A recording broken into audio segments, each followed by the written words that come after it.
Executive Director of the Association of Electricity Distributors, ANED, and spokesperson for 11 Nigerian DisCos, Sunday, Oduntan, has raised an alarm over an alleged threat to his life by the Nigerian military. Oduntan made this known on Monday in an interview while speaking about the recent invasion of Ikeja Electric by personnel of the Nigerian Air Force. Recall that on March 6, 2025, military officers were captured on CCTV invading Ikeja Electric, where they allegedly manhandled staff over an electricity disconnection. Oduntan revealed that about 10 Ikeja Electric staff members are hospitalized following the assault by the military personnel. He called for urgent intervention from the National Security Advisor and the Nigerian government to prevent further escalation. I was there on that day. You can see how they were beating staff of Ikeja Electric in the corridor, Oduntan said. Expressing concern for his personal safety, he warned about the broader implications of unchecked military actions in a democratic society. I am really scared. They were threatening me as a person. This is why I must say in a civil society, unless the political class does something about this military, if you think there cannot be military intervention in this country, you are joking, he stated. The incident raises serious questions about civil-military relations, rule of law, and the need for accountability within Nigeria's security forces. What are your thoughts on this report? On this report, I must tell you the truth.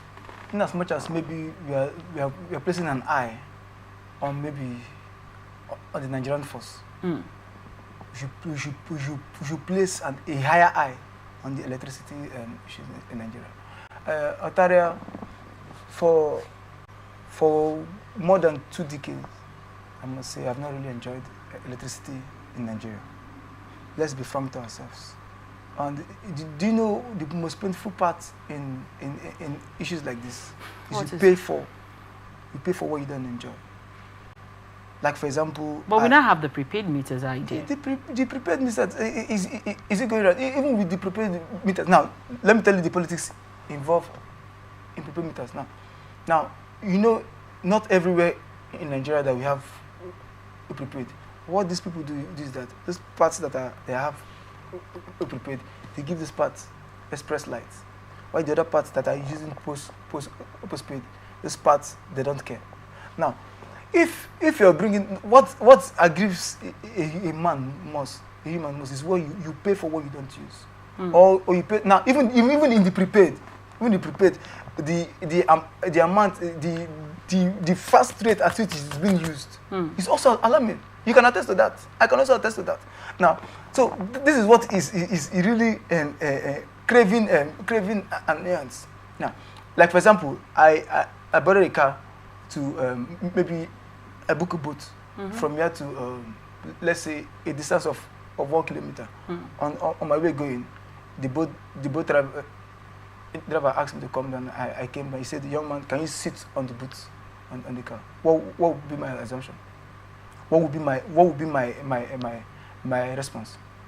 Say, we cannot really carry you in front again. Can you sit on the roof or at the boot? I will not want to. I will revolt. That is the issue of Nigerian electricity. What do you think best methods of conflict resolution should be in this particular report, as opposed to going over to the company to beat up the staff of the company who are not decision makers, as it were, in that organization? Ontario, for example, if I'm not saying I'm that kind of person, if I'm looking for the owner of the company at where you're working, and maybe I don't see him, who should I ask questions? It's you. I will ask you questions. I will ask you questions. And maybe if your response is not polite to me, maybe with that anger that I have, maybe in looking for the owner of the company, I'll place it on you. You don't think that is an abuse of power? No, it's not abuse of power. It's based on the response. That's it. Based on your response. But if politely your response comes impolitely, it will even calm my nerves down. But now, in the aspect of the electricity tariff in Nigeria, it has never been pleasurable. So let's be frank to ourselves. So military personnel heading into a civilian building and beating up people is not an abuse of power. Now, that is why before I started, I said the action was not really was not good. But on the other part also, we should also look at response, because first of all, it's in every fire there must be a smoke. Something ignites a fire. For the military to have left their barracks By the way, this is the second time they're being beat up. Even if it gets to the fourth or the fifth time, there's nothing that have happened that have never happened before. But on the own part, what are your thoughts as regards this happening in a democratic-led government? On my own part, whether you call them military or armed forces, they're humans. They're first of all humans before they are. Humans tasked with the act of protecting citizens. And when the citizens are infringing on the rights of the militaries, what would they do? I am not supporting the militaries.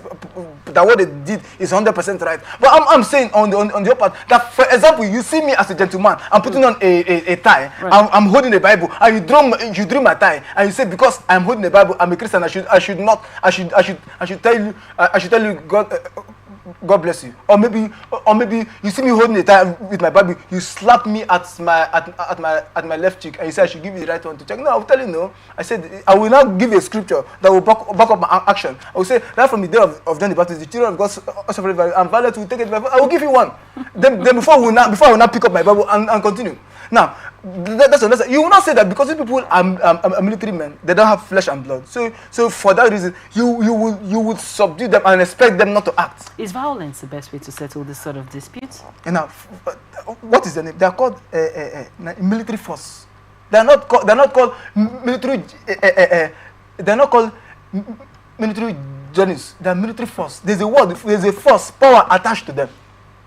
And their work is all about force. And so it's impossible. So why do we now complain when, military people see people on the road and beat them up, since they have force on their name? Why do we complain as a people? Since it's force, they should always broker in anything they do. Why do we now complain? That is why they're giving barracks to stay, because they have force. Now, there's been reports on brutalization. I'm sure you might have seen some of them over time. Now, when you say they should, there's force by their name, does it mean we should applaud or tell those people, there's no need for you to complain, because there's force in their name, there's nothing gentle about them? Are you also putting it to us that on the side of the electricity distribution, they were right? They were never right. I'm trying to say that it was in their response that triggered the force in them. Do you think there would have been better ways to handle the situation and broker peace and not have this escalate to this point? The better way is, first of all, if you see a lion, like for example, I can tell you where a lion lives. Right. If you go to the Port Harcourt Zoo, you see a lion. I will not go to that Port Harcourt Zoo and I will not stretch my hand into that place for the lion to what?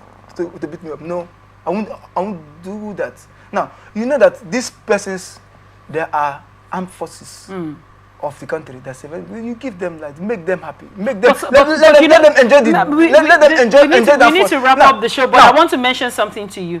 Electricity, anything can go wrong and anything can make your power to go off. Yes, that's the place of communication. That is why communication should have been had as opposed to coming with officers to beat them up. But this is where we wrap it up on